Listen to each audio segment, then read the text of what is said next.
Back to Joe Stunner Boxing. Brandon Figueroa finally gets the job done and knocks out Jessie Magdaleno in the 9th round. It was a hellacious left hook to the body. In the previous round, Figueroa had landed the same punch, exact same punch, but Magdaleno had taken it. I think this time Magdaleno was in the process of winding up his own punches, and he just wasn't tense. He got whacked to the liver. He was by the ropes, propped on the ropes, and down he went and just couldn't get up. And it was a count out in 9 rounds for Figueroa. But the fight, it definitely didn't go all Figueroa's way. We know Figueroa can hit a bit. He's 25 wins now with 1 defeat, 1 draw. He's got 19 KOs. Magdaleno was coming in off a defeat to Ray Ford, a unanimous decision, which looks better now because Ford has won a belt.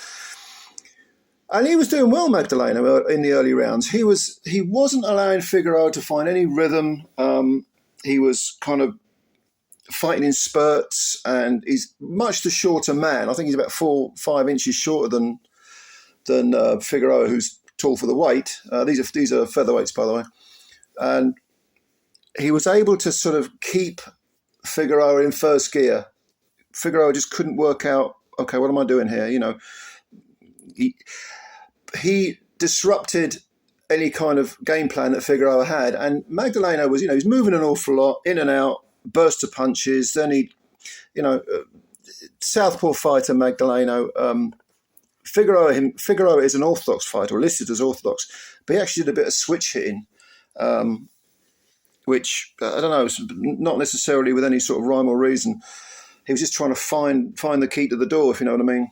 And at the end of the first round, there was a clash of heads, and Magdaleno came off worse. He had it was contained, the corner did a good work on it, but you don't want to get cut in the first round. Well, you don't want to get cut at all, but you don't want to get cut certainly in the first round.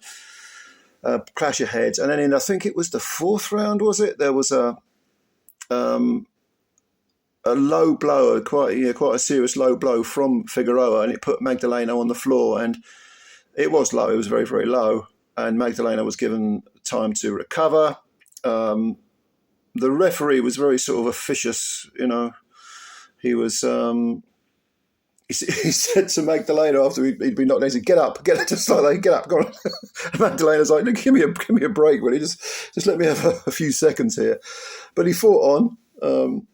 And I think by the 6th round, in fact, I would say the 6th round was a turning point. I know it's the halfway through the fight, but suddenly Figueroa or Magdaleno was spending more times on the ropes, and Figueroa was starting to find a home for his punches, and he was starting to find a rhythm. He occasionally would fall in and smother his work a little bit, but as the taller man, you might think he would sort of be jabbing and moving, but no. As much taller man, he was the guy who wanted to have the fight. And Magdaleno he actually made himself smaller, even smaller than he was, by crouching low and springing upwards. And it was a good performance for the first 6 rounds by Magdaleno. But Figueroa found that rhythm eventually, and he's 27 now. So if he's not in his prime, he's just coming into it. Once he got going, he looked decent. I've always thought of Figueroa and Magdaleno as being, sort of B-level fighters. I don't mean that disparagingly. I mean, if maybe sort of B-level fighters with potentials of becoming a B-plus fighters. And I still feel the same about Figueroa. I mean, Magdaleno's now 32, and he's not going to get many more big opportunities. Figueroa has time on his side at least, so he can he needs to put together some good wins. Actually, he is doing that. I mean, he lost to Stephen Fulton, the majority decision. That was his only defeat.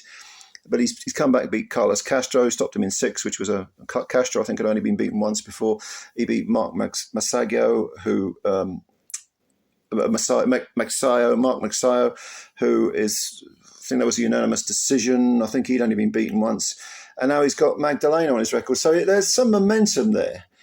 But those 3 fights were spread over, I think, almost 2 years, a little under 2 years. So he needs to be a bit busier, and he's got a WBC interim featherweight belt. I don't know what the hell that is. I mean, who gives a damn about those interim things?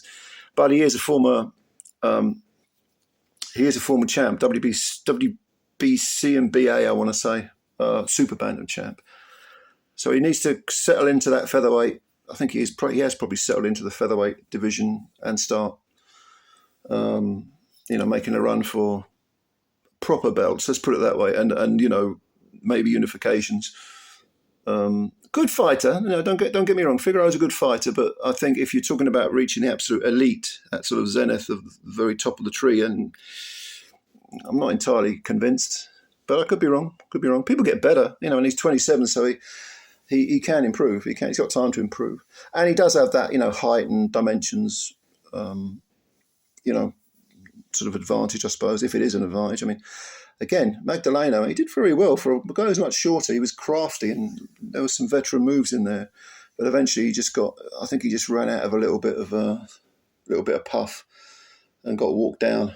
And when Figueroa did get him on the ropes, that was not the place Magdaleno needed to be, because he wasn't able to counter. He wasn't able to punch between the Figueroa's offense, and he got found out. And the body work was good from Figueroa. He was looking for that. He was looking for that left hook for most of the night. It's good. I was quite impressed. Anyway, what did you think? It wasn't the most exciting of fights. It was one of those sort of technical fights where you think,